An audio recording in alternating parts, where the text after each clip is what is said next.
Hello students. तो चलिए 12th class के इलेक्ट्रोकेमिस्ट्री चैप्टर के नए टॉपिक की तरफ प्रोसीड करते हैं, जिसका नाम है इलेक्ट्रोड पोटेंशियल। चलिए पता करते हैं क्या मतलब है इलेक्ट्रोड पोटेंशियल का। मान लीजिए बेटा आपके पास ये है जिंक का इलेक्ट्रोड है आपके पास, this is the electrode of zinc, और यहां पर जिंक सल्फेट का सोल्यूशन है ZnSO4, जिंक सल्फेट का सोल्यूशन है। अब देखिए यहां पर दो बातें हो सकती हैं, और वो दो बातें क्या है आप सुनिए ध्यान से। पहला काम ये है कि जो जिंक है, जिंक वो दो इलेक्ट्रॉन लॉस करे और जिंक 2 पॉजिटिव आयंस बना ले। कितने इलेक्ट्रॉन लॉस करे? 2 इलेक्ट्रॉन, और क्या बना ले? Zinc 2 positive ion. मतलब पॉसिबल है कि जिंक का क्या हो सकता है? ऑक्सीडेशन। तो क्या होगा? जिंक 2 इलेक्ट्रॉन यहां लॉस करेगा, 2 इलेक्ट्रॉन, और अंदर आ जाएगा जिंक 2 पॉजिटिव। क्या आ जाएगा? Zinc 2 positive. 2 इलेक्ट्रॉन चले गए रोड पे, इलेक्ट्रोड पे, और जिंक 2 पॉजिटिव आ गया अंदर। तो बताइए सोल्यूशन पे कौन सा चार्ज आ गया? पॉजिटिव। और इलेक्ट्रोड पे कौन सा चार्ज आ गया? नेगेटिव। तो जहां पर पॉजिटिव और नेगेटिव चार्ज सेपरेट हो रहे हो तो उनके बीच में बताइए पोटेंशियल डिफरेंस जनरेट होता है या नहीं होता है? तो वही है यहां का इलेक्ट्रोड पोटेंशियल। इस सॉल्यूशन पॉजिटिव चार्ज और इसके ऊपर जो नेगेटिव चार्ज, इनके बीच का जो पोटेंशियल डिफरेंस है दैट इज इलेक्ट्रोड पोटेंशियल। लेकिन क्योंकि यहाँ पे ऑक्सीडेशन हो रहा है तो हम क्या बोलेंगे? ऑक्सीडेशन पोटेंशियल जनरेट होगा। क्या जनरेट होगा? Oxidation potential. आगे चलते हैं। अब मान लीजिए आपके पास यहां पर कॉपर है, कॉपर, और ये किसका सॉल्यूशन है? कॉपर 2 पॉजिटिव का सॉल्यूशन है, कॉपर 2 पॉजिटिव का सॉल्यूशन है। अब क्या हो सकता है बेटा? देखिए क्या होगा। कॉपर 2 पॉजिटिव, ये भी तो पॉसिबल है ना कि इलेक्ट्रॉन ले सकता है और क्या बना सकता है? कॉपर। तो सुनिए, कॉपर 2 पॉजिटिव सॉल्यूशन में से इलेक्ट्रॉन लेने ऊपर जाएगा, तो सॉल्यूशन में कौन बच जाएगा? सल्फेट आयन SO4 2 नेगेटिव, और 2 प्लस कहां चला जाएगा? इसके ऊपर इलेक्ट्रॉन लेने के लिए। तो फिर से नेगेटिव और पॉजिटिव चार्ज क्या हो रहे हैं? सेपरेट। तो यहां पर भी क्या जनरेट होगा? पोटेंशियल डिफरेंस जनरेट होगा। लेकिन क्योंकि यहां पर रिडक्शन हो रहा है तो यहां पर जो पोटेंशियल जनरेट होगा उसको क्या बोलेंगे हम? रिडक्शन पोटेंशियल बोलने वाले हैं। क्या बोलने वाले हैं? रिडक्शन पोटेंशियल बोलेंगे। तो यदि कहीं पर लिखा हुआ है जिंक 2 पॉजिटिव से जिंक, देखो 2 प्लस से कहां पर जा रहा है? 0 पे, तो इसका मतलब ये रिडक्शन पोटेंशियल की बात हो रही है। किसकी बात हो रही है? रिडक्शन पोटेंशियल की बात हो रही है। यदि कहीं पे लिखा हुआ है जिंक से जिंक 2 पॉजिटिव, बताइए 0 से +2 पे जा रहा है, इट मींस यहां पर बात हो रही है ऑक्सीडेशन पोटेंशियल की। तो इलेक्ट्रोड पोटेंशियल बेसिकली हमें यह बताएगा कि कोई मेटल ऑक्सीडाइज होना पसंद करेगी या फिर रिड्यूस होना पसंद करेगी। The tendency of any electrode to get oxidized और to get reduced is known as its electrode potential. और दूसरे तरह से डिफाइन कर सकते हो, यहां पर जो इलेक्ट्रोड पोटेंशियल डिफरेंस जनरेट हुआ है वही क्या कहलाएगा हमारे पास? इलेक्ट्रोड पोटेंशियल या पोटेंशियल डिफरेंस। यदि रिडक्शन हो रहा है तो बोला जाएगा रिडक्शन पोटेंशियल, यदि ऑक्सीडेशन हो रहा है तो क्या बोला जाएगा हमारे पास? Oxidation potential. तो चलिए इस ऑक्सीडेशन पोटेंशियल और रिडक्शन पोटेंशियल की हेल्प से मैं आपको लेकर जाता हूं इलेक्ट्रोकेमिकल सीरीज पे। इलेक्ट्रोकेमिकल सीरीज पे आपको लेकर जाते हैं। समझना आपको कि किस तरह से इलेक्ट्रोकेमिकल सीरीज को पढ़ा जाता है, समझा जाता है, किस तरह से रिडक्शन पोटेंशियल की वैल्यू वहां से निकाली जाती है और समझी जाती है। Let's proceed. तो चलिए बेटा इलेक्ट्रोकेमिकल सीरीज पे प्रोसीड करते हैं। मैंने यहां पर छोटी सी इलेक्ट्रोकेमिकल सीरीज लिखी है, सभी एलिमेंट्स तो मैं नहीं लिख पाया हूं, स्पेस नहीं है, जितने भी लिखे मैंने लिखे हैं यहां पर एलिमेंट्स। यहां लिखा हुआ है standard reduction potential. Reduction potential का मतलब है, देखिए सभी इलेक्ट्रॉन ले रहे हैं ना, SN2 प्लस से 2 प्लस इलेक्ट्रॉन ले रहा है, ये भी 2 इलेक्ट्रॉन ले रहा है, ये भी 2 इलेक्ट्रॉन।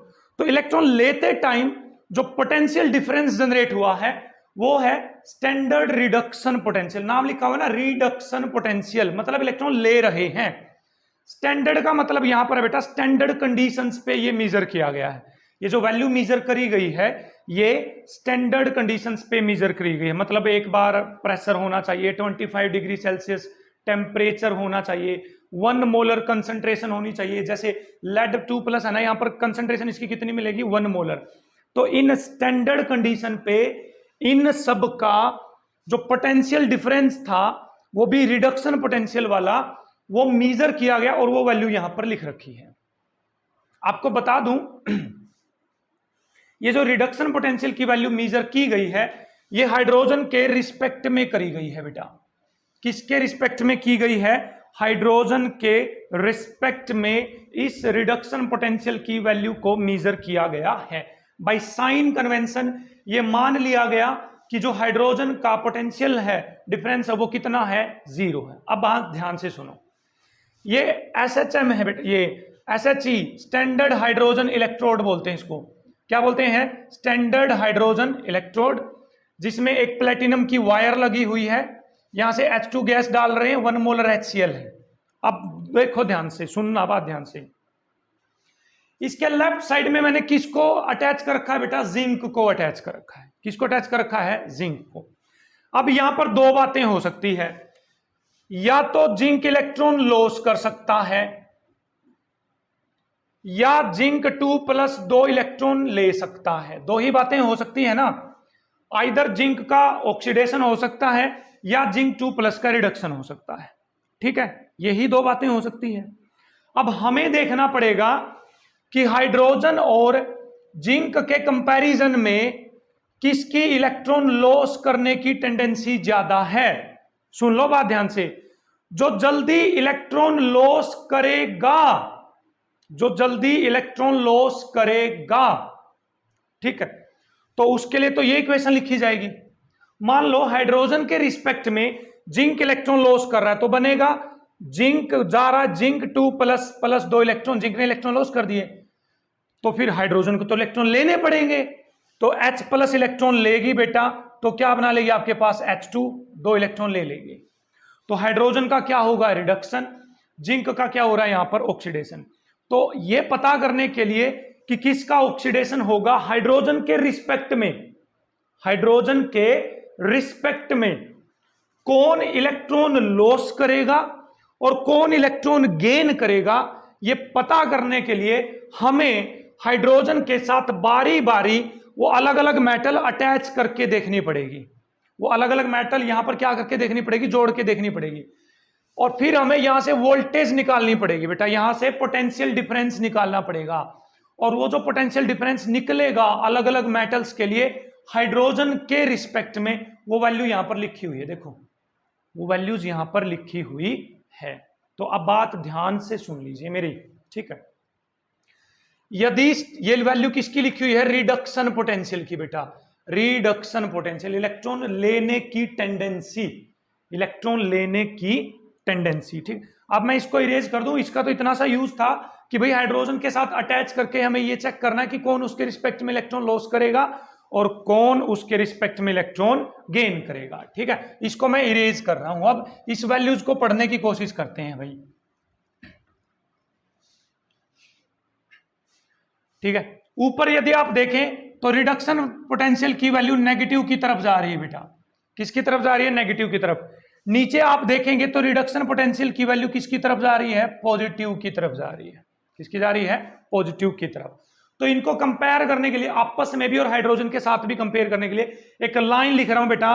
वो लाइन बहुत पते की लाइन है, बहुत पते की बात आज आपको बताने वाली है। लिख लीजिए, हिंदी में लिख रहा हूं मैं, जिसके रिडक्शन पोटेंशियल की वैल्यू बड़ी होगी, बड़ी का मतलब पॉजिटिव में ज्यादा होगी, पॉजिटिव में ज्यादा होगी, उसका रिडक्शन होगा, उसका रिडक्शन होगा, और उससे दूसरे का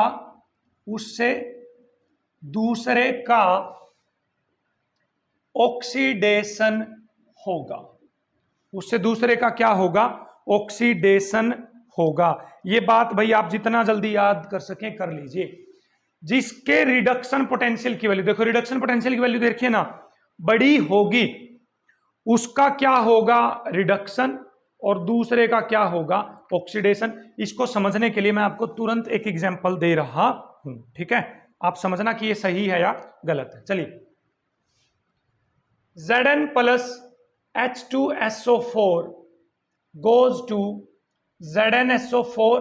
चलो मैं ये आयनिक इक्वेशन लिख देता हूं इसके लिए, ionic equation Zn plus H plus goes to Zn2 plus plus H2।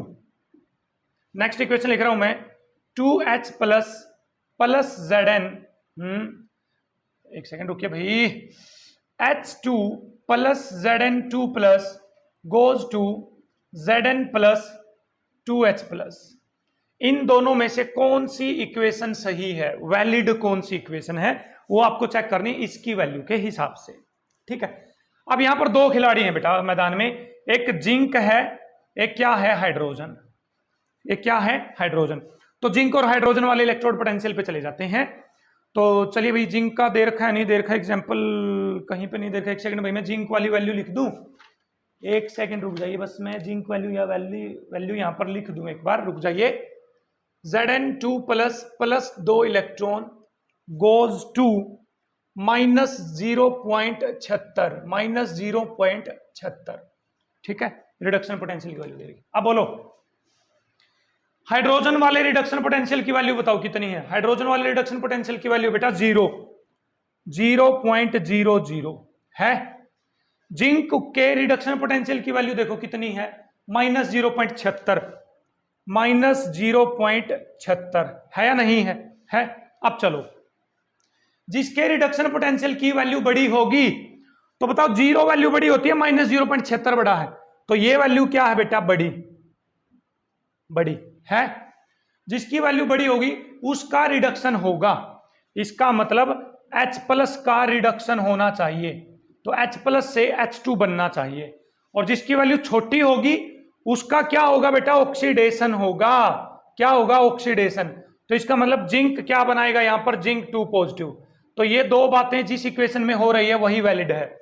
बताओ, यहां पर तो जिंक का ऑक्सीडेशन हो रहा, ऑक्सीडेशन, इसका क्या हो रहा है बेटा, रिडक्शन, क्योंकि जिसकी वैल्यू बड़ी होगी उसका रिडक्शन होगा। इसका मतलब ए वैलिड है, ये वैलिड नहीं है। तो कहने का मतलब है, जिंक हाइड्रोजन को तो डिस्प्लेस कर सकती है, लेकिन हाइड्रोजन जिंक को डिस्प्लेस नहीं कर सकती। चलिए एक और एग्जांपल से क्लियर करवाने की मैं आपको कोशिश कर रहा हूं। चलिए कोशिश करते हैं। ठीक,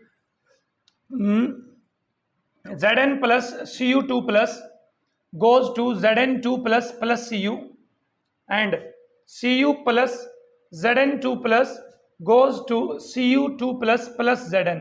इनमें से कौन सी वैलिड है, कौन सी वैलिड है। अब दो खिलाड़ी मैदान में हैं, एक जिंक है और एक क्या है, कॉपर है। एक जिंक है और कॉपर है, तो वैल्यू लिख लीजिए दोनों की। जिंक वाले की वैल्यू कितनी है बेटा, माइनस 0.76। जिंक वाले के रिडक्शन पोटेंशियल की वैल्यू कितनी है बेटा, माइनस 0.76। कॉपर 2 प्लस वाले की देखो, कॉपर 2 प्लस से 2 electron, copper 2 plus plus 2 electron. ठीक, तो कॉपर इसकी वैल्यू कितनी है, प्लस 0.34। तो दोनों के रिडक्शन पोटेंशियल की वैल्यू देखो, रिडक्शन रिडक्शन रिडक्शन पोटेंशियल की वैल्यू है। अच्छा, जिसके रिडक्शन पोटेंशियल की वैल्यू बड़ी होगी उसका रिडक्शन होगा। तो बड़ी वैल्यू तो ये है बेटा, क्योंकि ये तो प्लस में है और ये माइनस में, तो ये वैल्यू बड़ी है, तो कॉपर का होना चाहिए रिडक्शन। तो बोलो, यहां कॉपर का रिडक्शन हो रहा है, नहीं हो रहा है, +2 से 0 पे जा रहा है, रिडक्शन हो रहा है, नहीं हो रहा, हो रहा है। दूसरे का ऑक्सीडेशन होना बहुत जरूरी है, जिंक का ऑक्सीडेशन होगा, इसका मतलब, और कॉपर 2 प्लस का क्या होगा, रिडक्शन। इसका मतलब ये वाली इक्वेशन वैलिड है, ये वाली इक्वेशन इनवैलिड है। मतलब जिंक कॉपर 2 प्लस को, कॉपर को डिस्प्लेस कर सकता है, बट कॉपर जिंक को डिस्प्लेस नहीं कर सकता। ठीक है, तो कहने का मतलब है, इन दो में से बताइए किसका ऑक्सीडेशन होगा, किसका रिडक्शन होगा। जिसके रिडक्शन पोटेंशियल की वैल्यू बड़ी उसका क्या होगा, रिडक्शन। तो बड़ी वैल्यू कौन सी बेटा, इनमें से, इन दो में से बड़ी वैल्यू कौन सी है, ये, तो इसका होगा रिडक्शन, इसका होगा ऑक्सीडेशन। ठीक है, इन दो में से बताइए किसका रिडक्शन होगा, सॉरी, इन दो में से किसका रिडक्शन होगा, किसका ऑक्सीडेशन होगा, इसका रिडक्शन होगा, इसका क्या होगा, ऑक्सीडेशन। क्योंकि ये वैल्यू छोटी है तो ऑक्सीडेशन, बड़ी है तो क्या होगा, रिडक्शन होगा। आई होप आपको क्लियर है, ये बिल्कुल अच्छे से क्लियर है। चलते हैं नेक्स्ट पॉइंट की तरफ। अब ई नोट रिडक्शन पोटेंशियल जो होता है वो minus of E naught oxidation potential होता है। क्या होता है, E naught minus of oxidation potential, ठीक है। E naught stand for electrode potential oxidation reduction. मतलब कहने का ये है ई नोट Zn2 प्लस से Zn की वैल्यू कितनी है, देखो Zn2 प्लस से टू प्लस की वैल्यू है माइनस 0.76। तो ये कौन सा पोटेंशियल है बेटा, रिडक्शन पोटेंशियल। कौन सा पोटेंशियल है, रिडक्शन पोटेंशियल, है ना। 2 प्लस से कहां पर आ रहा है, 0 पे। यदि आपको इसका ऑक्सीडेशन पोटेंशियल निकालना है, मतलब ई नोट Zn से Zn2 प्लस आपको निकालना है, तो इसको माइनस से मल्टीप्लाई कर दो, साइन चेंज कर दो, माइनस की जगह क्या आ जाएगा, प्लस 0.76 आ जाएगा। क्या आ जाएगा, प्लस 0.76। फिर से मैं बोल रहा हूं आपको, जो ये इलेक्ट्रोड पोटेंशियल की वैल्यू दे रखी है, ये रिडक्शन पोटेंशियल की वैल्यू गिवन है यहां पर। और जिसका रिडक्शन पोटेंशियल बड़ा उसका रिडक्शन होगा, और जिसका रिडक्शन पोटेंशियल छोटा उसका ऑक्सीडेशन होगा। उसका क्या होगा, ऑक्सीडेशन। मेरे को लग रहा है भाई आपको अब भी इसमें कुछ डाउट है, तो आपको एक और एग्जांपल मैं दे रहा हूं यहां पर। वो एग्जांपल ये है बेटा, Pb2 plus plus Ag goes to Ag plus plus Pb, और Pb plus Ag plus goes to Pb2 plus plus Ag। Balance नहीं कर रखी मैंने, बैलेंस आप अपने आप से कर लेना। बताइए इनमें से कौन वैलिड है, कौन वैलिड है, ठीक है। यहां पर लेड का क्या हो रहा है बेटा, रिडक्शन। क्या हो रहा है, रिडक्शन। सिल्वर का क्या हो रहा है, ऑक्सीडेशन। इसका मतलब जिसका रिडक्शन हो रहा है उसकी वैल्यू बड़ी मिलनी चाहिए, तभी वैलिड होगा ना। बोलो, लेड वाले की वैल्यू तो क्या है, छोटी, माइनस में है, और सिल्वर वाले की वैल्यू क्या है, बड़ी। तो सिल्वर वाले का क्या होगा, जिसकी वैल्यू बड़ी है, जिसकी वैल्यू बड़ी है उसका क्या होगा, रिडक्शन। तो इसका मतलब Ag प्लस का यहां पर क्या होना चाहिए, रिडक्शन होना चाहिए। तो Ag प्लस का तो रिडक्शन इसमें हो रहा है, तो ये वाली इक्वेशन क्या है, वैलिड। ये वाली इक्वेशन क्या है, इनवैलिड है। क्या है हमारे पास, ये वाली इक्वेशन इनवैलिड है। तो इस तरह से with the help of standard reduction potential we can find whether this reaction will take place और नॉट, कौन वैलिड होगा, कौन इनवैलिड होने वाला है। रिडक्शन पोटेंशियल की वैल्यू दी गई है, हाइड्रोजन के रिस्पेक्ट में ये वैल्यू मेजर की गई है। जिनकी वैल्यू हाइड्रोजन के रिस्पेक्ट में नेगेटिव है, नेगेटिव, वो हाइड्रोजन को डिस्प्लेस कर सकते हैं। टिन हाइड्रोजन को डिस्प्लेस कर देगा, लेड हाइड्रोजन को डिस्प्लेस कर देगा, कोबाल्ट कर देगा, निकल कर देगा, जिंक कर देगा। बट ये हाइड्रोजन को डिस्प्लेस नहीं कर पाएंगे, क्योंकि इनके रिस्पेक्ट में इनके रिडक्शन पोटेंशियल की वैल्यू बड़ी है, बड़ी है, तो ये रिडक्शन करवाएंगे अपना रिडक्शन। तो हाइड्रोजन ऑक्सीडेशन करवाएगी, और जो ऑक्सीडेशन करवाएगा अपना वही तो क्या कर पाएगा, डिस्प्लेस कर पाएगा। तो चलिए बढ़ते हैं नेक्स्ट पॉइंट की तरफ। तो चलिए बेटा नेक्स्ट पॉइंट की तरफ बढ़ते हैं। स्टैंडर्ड ईएमएफ ऑफ सेल कैसे कैलकुलेट करेंगे, जिसको ई नोट सेल के नाम से जाना जाता है। तो बेटा मैं आपको बता दूं, ये बहुत ही इंपॉर्टेंट पॉइंट है जो अभी हम सीखने जा रहे हैं। बच्चों को डाउट रहते हैं ई नोट सेल नहीं निकालना आता, क्योंकि आगे नरस्ट इक्वेशन पढ़ेंगे, वहां से ई सेल भी निकालना पड़ेगा, हमें ईएमएफ ऑफ सेल भी क्या करनी पड़ेगी, निकालनी पड़ेगी। तो ये आपके पास एक सेल रिएक्शन दे रखी है, इसकी ईएमएफ, स्टैंडर्ड ईएमएफ का मतलब है स्टैंडर्ड कंडीशन पे जो ईएमएफ होगी उस सेल की, वो आपको फाइंड आउट करनी है, ठीक है। ईएमएफ होता है इलेक्ट्रोमोटिव फोर्स, मतलब जो इलेक्ट्रॉनों की मूवमेंट के लिए जिम्मेदार है, जो इलेक्ट्रॉनों की मूवमेंट कराएगी एक इलेक्ट्रोड से दूसरे इलेक्ट्रोड की तरफ, वो क्या कहलाती है हमारे पास, इलेक्ट्रोमोटिव फोर्स कहलाती है, that is EMF, E naught cell. चलिए चलते हैं कैलकुलेट कैसे करेंगे। देखिए ई नोट सेल कैलकुलेट करने के अलग अलग टीचर्स अलग अलग तरीके बताते हैं, तो आप बाई चॉइस आप कोई भी तरीका कर सकते हो। जो मैं करवाऊंगा आपको वो समझ में आता, आप उससे ई नोट सेल निकालना सीखिए, या कोई भी तरीका आप करिए। जनरली जो ई नोट सेल निकालते हैं, मोस्टली जो भी है, जो कॉमन मेथड यूज करते हैं, वो करते हैं हमारे पास E naught cell is equal to E cathode minus E anode, E naught cathode minus E naught anode, ये वाला सभी यूज करते हैं ऑलमोस्ट, ठीक है। कहने का मतलब ये, जो कैथोड का रिडक्शन पोटेंशियल है और जो एनोड का रिडक्शन पोटेंशियल है, दोनों केसेस में रिडक्शन पोटेंशियल लेना पड़ेगा। क्या लेना पड़ेगा, रिडक्शन पोटेंशियल। उनको माइनस कर दीजिए, कैथोड वाले में से एनोड वाले को माइनस कर दीजिए, मतलब कैथोड पे रिडक्शन होगा, एनोड पे ऑक्सीडेशन होगा, तो उनके रिडक्शन पोटेंशियल को माइनस कर दिए तो ई नोट सेल निकाल सकते हैं। अब मैं मेरे वाला तरीका करवाता हूं, मैं ये वाला तरीका नहीं करवाने वाला आपको, ये वाला मैं जो तरीका अभी करवा रहा हूं आप उससे ध्यान से समझ लेना, ठीक है।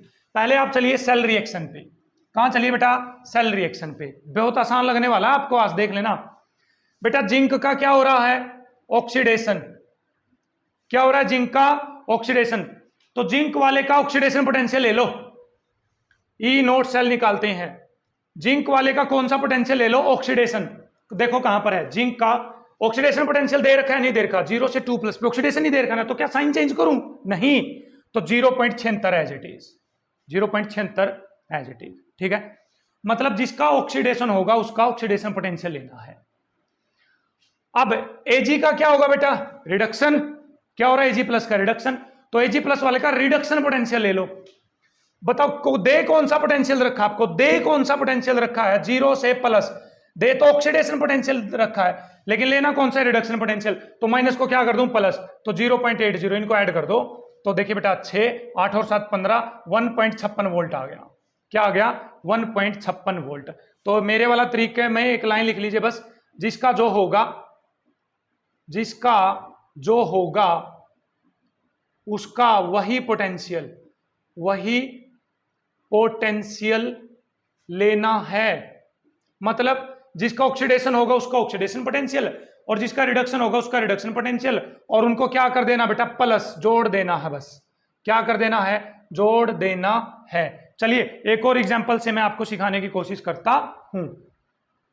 तो चलिए बेटा एक और इक्वेशन हमें दे रखी है, ZnZnSO4 CuSO4 से Cu। तो इस तरह से हम इलेक्ट्रोकेमिकल सेल को रिप्रेजेंट करते थे, पीछे पढ़ चुके हैं। तो यहां पर देखो जिंक 0, यहां +2, तो बेटा जिंक का तो क्या हो रहा है, ऑक्सीडेशन। पहले ये पता करना है किसका ऑक्सीडेशन हो रहा है, किसका रिडक्शन हो रहा है। कॉपर +2 से कहां आ रहा है, 0 पे, तो कॉपर का क्या हो रहा है बेटा, रिडक्शन, ठीक है, कॉपर का क्या हो रहा है, रिडक्शन। तो चलिए ई नोट सेल निकालते हैं, क्या निकालते हैं, ई नोट सेल। पूछिए जिंक से तुम्हारा क्या हो रहा है, बोला जिंक, बोला मेरा तो ऑक्सीडेशन हो रहा है। तो जिंक वाले का ऑक्सीडेशन पोटेंशियल लेना है।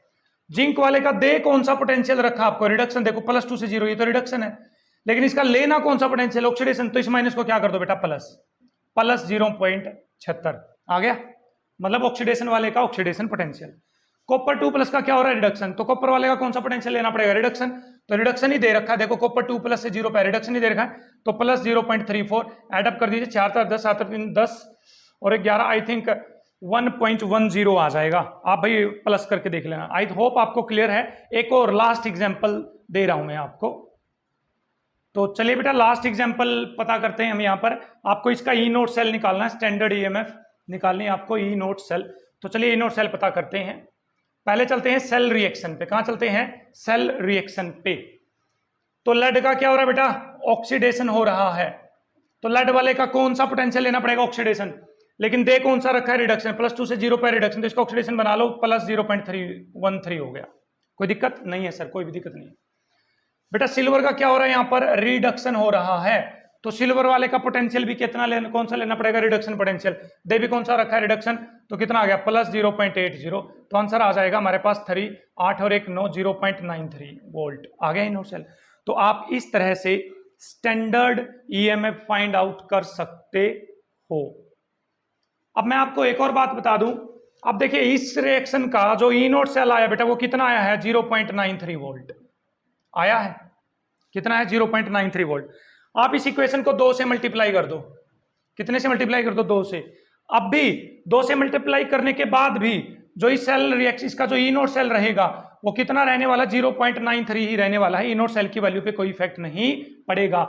इट मींस जो ई नोट सेल है वो क्वांटिटी पे डिपेंड नहीं कर रही, 2 से मल्टीप्लाई करने पर चेंज नहीं हो रही ना, तो क्वांटिटी पे डिपेंड नहीं कर रही। तो इसका मतलब ये कैसी प्रॉपर्टी है, इंटेंसिव प्रॉपर्टी है। कैसी प्रॉपर्टी है बेटा, इंटेंसिव प्रॉपर्टी हमारे पास है क्या, ई नोट सेल। तो ये तो रही स्टैंडर्ड कंडीशंस पे आप सेल की ईएमएफ फाइंड आउट कर सकते हो। What about non standard condition, यदि कंडीशंस आपने चेंज कर दी है, प्रेशर 1 बार से चेंज कर दिया है, कॉन्सेंट्रेशन 1 मोलर से अलग कर दी है, टेम्परेचर को चेंज कर दिया है, तो उस टाइम पे ई नोट सेल नहीं रहेगा। उस टाइम पे हमारे पास ई नोट सेल की जो जगह है जो निकाला जाएगा वो होगा हमारे पास बेटा ई सेल। इस नोट 0 जो लिखा हुआ है नोट, इसका मतलब है स्टैंडर्ड कंडीशन। तो उस टाइम पे ई सेल निकालेंगे हम, ईएमएफ ऑफ सेल।